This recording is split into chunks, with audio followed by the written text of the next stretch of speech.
Anguvusele tindzabeni kulendzambama ngitanato bukhoma imkhulukhaya wetindzaba te-SABC Auckland Park eJozi nati lethamba embili. You are evasive. You choose not to answer questions that you fear might get you into trouble. I am not evasive. The issue that I'm afraid I'll be in trouble. Kube nekuncakana ngemagama emkhatsini kwajenene lesitsha senona nalomunye wabokhomishana kukhomishana yamadlanga Advocate Sandile Khumalo SC. The taxi unfortunately was also overloaded. Instead of 15 passengers they had 17 or 18, which is something that is not as well warranted. Sebalishumi nakunye bantfu labashone kulandzela ingoti yetimoto lamuhla ekuseni emgwaqeni we-R102 eSphingo eThekwini.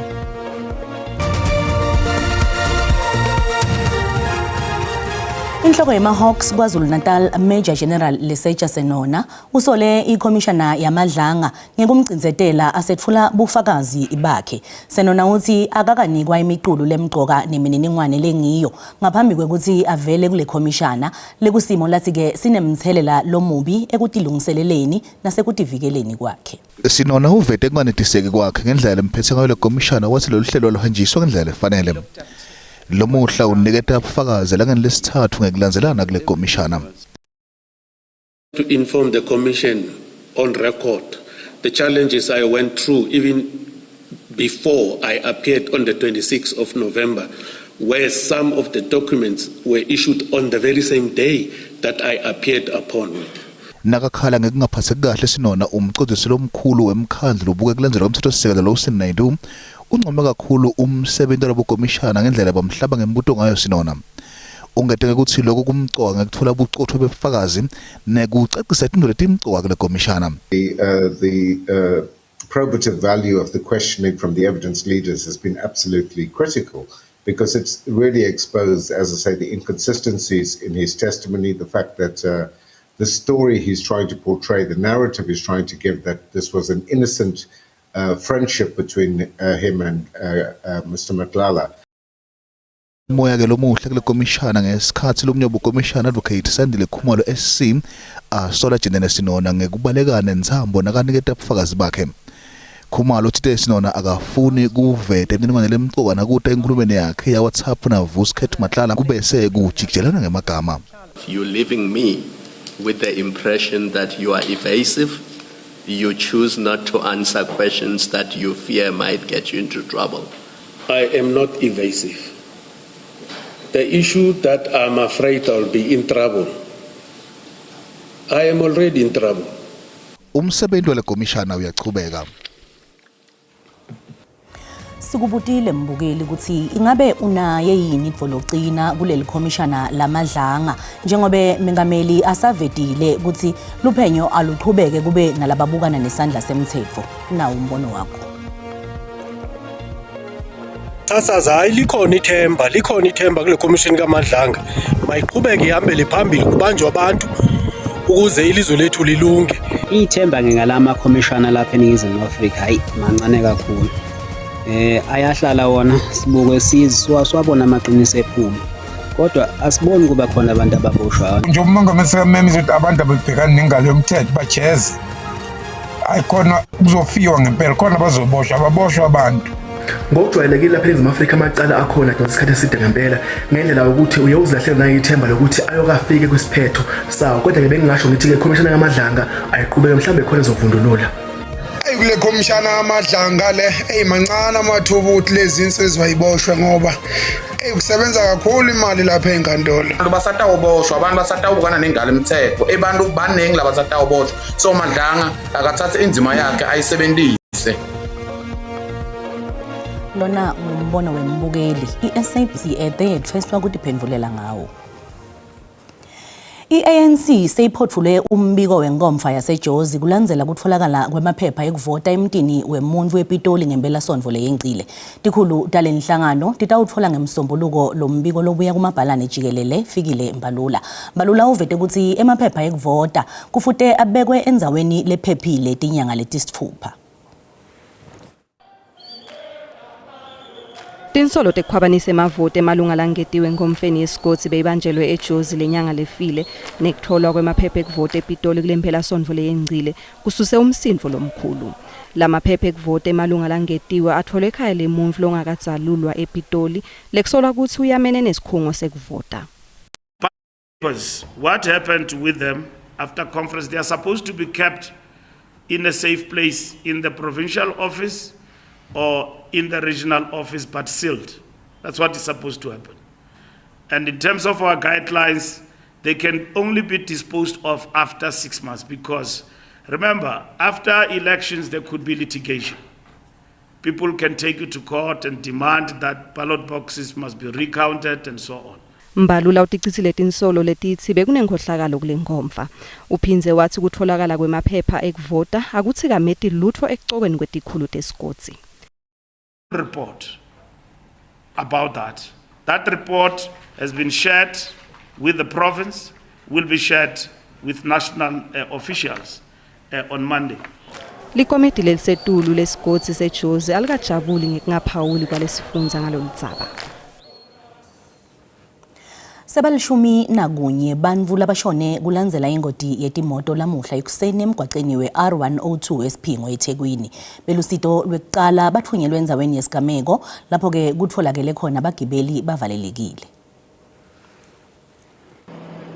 Lokhulumela iALS Garrett Jameson uthi labasikhombisa lekufaka ekhathini imshayeli waleli tekisi balimele kanzi baye baphuthunyiswa esibhedlela kuyolashwa ngekusheshsha. Imibiko ivete ukuthi le loli beyilibangise eSiphingo ishayisene netekisi. Approximately 7 to 8 patients have been taken to hospital and they have sustained critical injuries. So we as a paramedic team are just hoping they receive the treatment and don't demise in hospital as the injuries were critical. As you said, the driver was the last to be freed. It took them about 3 hours to get him out and they had to use a heavy duty tow truck as well as the Jaws of Life and other hydraulic equipment to cut the man free. Litiko leTekutfutse KZN lithi lithimba lebaseshi labanesipiliyoni lababuya etikhungweni letehlukene temtsetfo liniketwe umsebenzi wekusesha imbangela yalengoti. The taxi, unfortunately, was also overloaded. Instead of 15 passengers, they had 17 or 18, which is something that is not as well warranted. And I've already witnessed that the truck, the tires were worn, unfortunately, both the back and front. So, but the RTMC is still going to deal with that, which is why already even the truck driver was accompanied by subs. Kusolakala ukuthi isimo selitulu lesibi sibe nemthelela kule ngoti. Kuletinye nasibuya eTitolo. Kushone bantfu labasiphohlongo kuletimvula leticedza kuphela kwabhidlika imiti lengamakhulu lasihlanu kumasipala weNkomazi.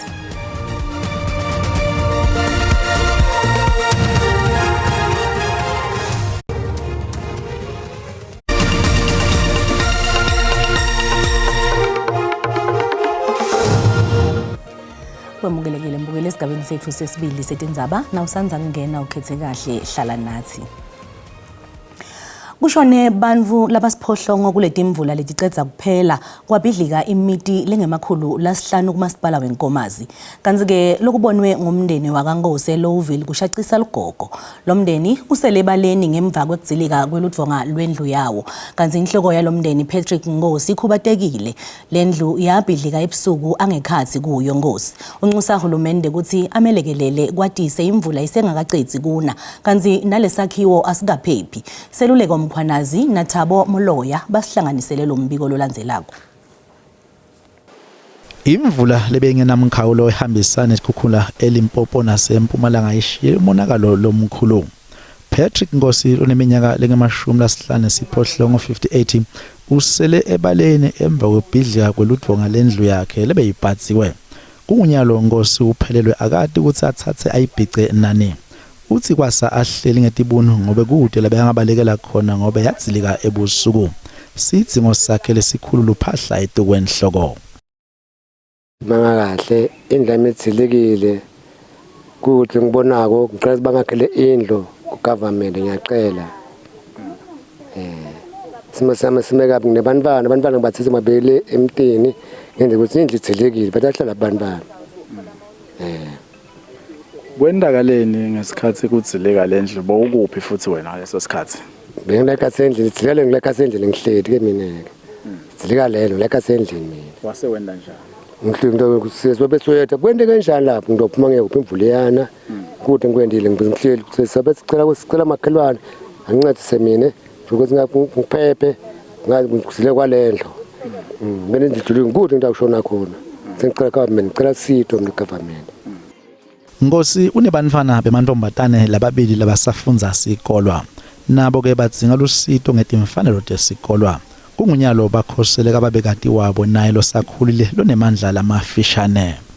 Simo sibi kakhulu ngoba anti uyazama emsebentini endithine ngala siyafunza and sidzinga tinto tesikolo nekudla netimpahla konke anti if ahamba aya anti emsebentini uyathola lokuncane kodwa akuneli kudla. Sidzinga ne-drip siyafuna kuhlala nababa kodwa kude indlu. Kanzi ke lokhulumela masipala wenkomazi Siripinga uvumile ukuthi njalo nakunetimvula talolu hlobo lo masipala ubukana nesimo lesifutele si. Uthi kumatima kusigwema lesimo kwatise siyimvelo. Ripinga uthi ube mkhulu monakalo njengoba kubhubhe nebantu kuletinye tinkhalo talo masipala. Masipala ke wabela labalinyalelwe tindlu emathende esikhashana kepha unelithemba lekuthi lusito loluphatheka kolutawuvela madvude.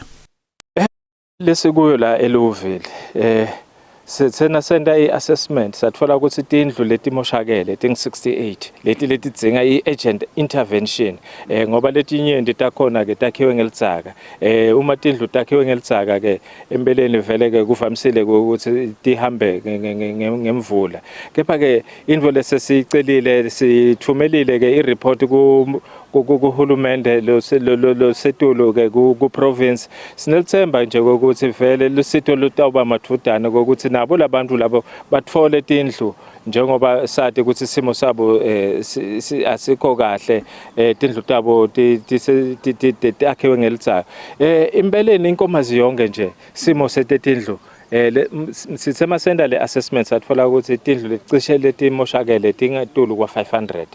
Uphinze waqinisekisa kulungiswa kwelibhuloho lasemlumati lelichumanisa isikhumanizana neDrikopisi. Uthi litiko letemisebenzi yesive nemigwaco libike ukuthi lisafuna sonkontileka lotalilungisa. Sesikhale kaningi kwesingumasipala kanye nomphakathi wasenkomazi ukuthi kuba khona ke abantu laba mitako silahlekelwe imiphefumulo ngenxa yalokuthi abantu bayabazama kuwela leli bridge but ke sijabula kakhulu ke ngokuthi ke kukhona ke lesesikutholako ku Department ya Public Works la kule province kokuthi cha mathudane nje i-service provider noma i-contractor itabe seyi-appointiwe isilungiselele leli bridge. Umphathiswa welitiko lekuhlaliswa kwebantu nekubusa ngekubambisana nemakhosi enzabuko Speedy Mashilo uthi sekuvele kuneluhlelo lolutakwendiwa ukuthi labo labukene nesimo lesifane sankhosi basitakale masinyane. I-national inamahlelo amabili inehlelo selebeza uthi emergency kule emergency sifaka ama-TRU la eMpumalanga sinenamba engana 460 tindlu etidinga immediate attention. Nyalo sesokutholile ama-TRU about 372 akhona shodayo. Yathemba lemndeni lokukhuluma ngawo ukhona kulehlelo. Sitofaka i-TRU. I-human settlement bese siyangena sesiyakha itindlu.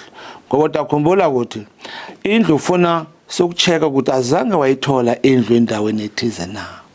Ngoba masingangena ngoba kune disaster ezifana lezo uzogcina umuntu abenefit akayi2 uthola ukuthi unendawo yakhe ekuthize unendlu yakhe unalapha ekhaya mase uthola indlu kabili umthetho awuvumi lokho. That's why into esiyenzayo sifaka lama TRU kubonakala ngathi se duplicate kodwa ngomthetho sibalekela ukuthi umuntu abenefit kabili. Lokho kutosita kakhulu sitoyilandelela indaba yaseYoville and siyabonga kakhulu ukuthi media nayo ibe khona on the ground siwazi ukuncedakala. I-information masingayitholanga siyithole through the media lisitshele yona siwazi ukunceda abantu bakithi ngoba sonke sisebenza lomphakathi. Konke lokhu kwenteka nje besimo selitulu bathi letimvula leti titawuze tiphele ngamabasa. Mashilo uthi litiko lihlose kususa labakhe eceleni kwemifula kanye nemadamu. Uthi nendlela ekwakhiwa kwemigwaco itoshintsha ibe ngileyo lehlala iminyaka nanobelina ingagubheki. mashilo ukuthi bafuna kubukana nenkinga yamadamu langekho emthethweni njengoba banikathi banekube sebavulela emandla tsika betabantu labakhe endasi nawo lamadamu ngisho kwaleli tiko umbiko wesikhashana uvete ukuthi lo monakalo utakudla imali engetulu kwa 3 billion wemarandi mashilo uthi uma kuphuma le mali tawulandzela ukuthi yende lokufanele yini kanzi labo latawutfolakala ukuthi badla bhatisele imali batalutfoda lo mandi uthi etindlela letasetshenziswa ukubuyisa imali yakhwatshaniswa ngeCovid-19 titawuphinze tisetshenziswe uma kukhona labatawukhwabanisa ingisalelo komkhona zwenza bate SABC enkomazi eMpumalanga.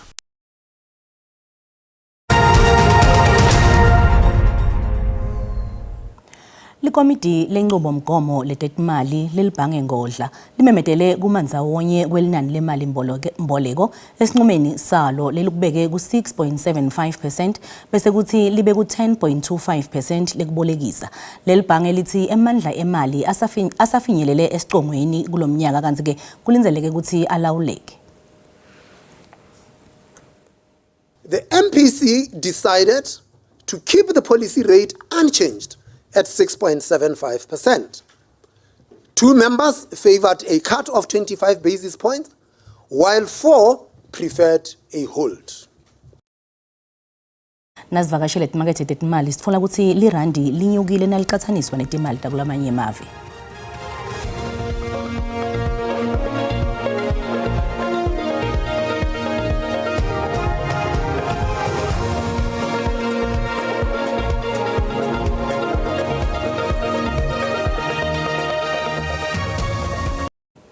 Kunasibusiso Mahlalela kulethamba embili kulethuma embiteni kuligwalagwala FM. Lishonile Sibu. Alishone Rebecca sivusele nakumbukela indaba Swati ekhaya ku SABC1. Kulihlelo liphuma embiteni namhlanje mbama sakhuluma kabandi ngelikomishana lamadla angayeke nembiko wesikhashana lesevele kuthunyelwe kumengameli njengoba ke namengameli sevele kuthathe inyathelo thide kulandzela ukutfola nawo ke umbiko wesikhashane kumnyaka lophelile. Ngentulo kwaloko sibese indaba lethinza indzaba yemali yendalomboleko kule level eNingizimu Afrika njengoba ke libhange Ngodla elangela namhla bekathe likhipha ke sinqumo analo ke lutsaba kulokele level eNingizimu Afrika. Sipheke indlebe ngesimbi yesithupha kuzamathe insimbi yesikhombisa kulihlelo lediphuma embedene kumsakato ligwalagwala. Sibonga kakhulu kuye Sibu kanti itiyagoqa antalamuhla asiphinze sihlangane kusasa letela maleti tingensimbi yesikhombisa ngesixhosa ungaphuthelwa simo selitulu nanto zakhe emathebula ngemba kwetitolo inzambama akube ngilenhlengwane.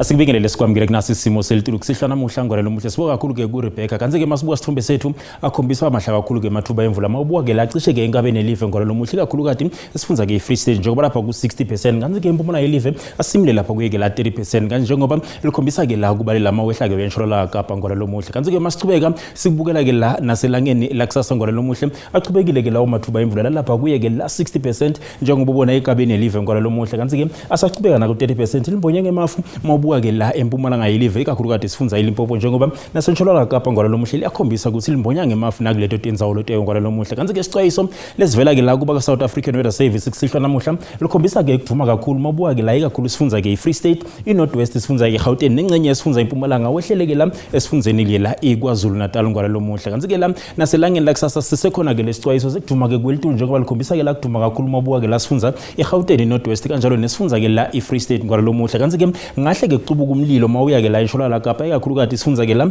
eNorthern Cape ngendlela kushisa ngakhona abantu ke tawumele bacaphele ngendlela basebenzisa ngakhona ke umlilo kulote tindzawo letewe kanti ke masichubeka sibukela ke la amazinga ekushisa la ngelakusasa sifundza ke Gauteng indzawo letifana ke la nabo Pretoria lapha ku 28 lifuthumele 30 lapha eBroncos Parade njengoba lishisa ngolalo muhle 27 mabuka ke la eCarltonville kanti ke sifundza eLimpopo kuyashisa ke Musina nga 32 eThoya ndo 31 ePhalabura kanti ke eliphalalo ngolalo muhle lapha ku 31 kanjalo nangale eMokopane ngolalo muhle kanti ke sifundza eMpumalanga the place of the rising sun masibuka ke la emashishini lapha kuye ke la 28 njengoba lifuthumele nga 28 Carolina kanti ke 33 esikhukhuza kanti ke mawubuka embombela ngolo lomuhle lapha ku 29 lokusho ukuthi lifuthumele kuleto ndzalo leto kanjalo nase Standerton kanti ke KwaZulu Natal eMnambithi lapha ku 32 boPietermaritzburg kuyashisa eVryhead 31 33 mawubuka eUlundi kanti ke Port Shepstone ngolo lomuhle kanjalo nase Kokstad lapha ku 28 kanti ke Eastern Cape ndzalo lefana nabo Nquba lapha ku 35 nabo Rafi kwaNojoli kuyashisa kuleto ndzalo leto ke Malitswayi lapha ku 32 eKomani 34 mawubuka ndzalo lefana uMakhanda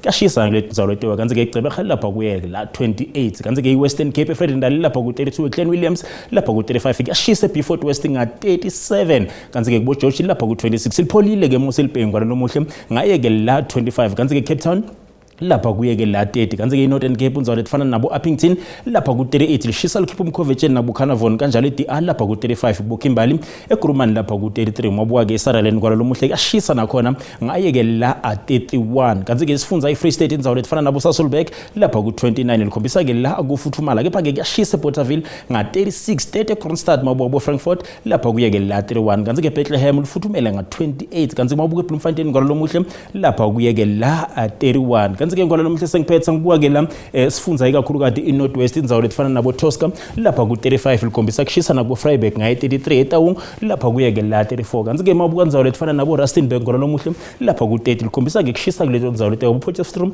lapha kuye ke la 29 kepha ke mabuka Klerksdorp ngolo lomuhle klinye inzawo leshisa ngolo lomuhle njengoba lapha kuye ke la 31 ngolo lomuhle kungako bengikuphathele kona ngivumele ngithi busuka bube lobuhle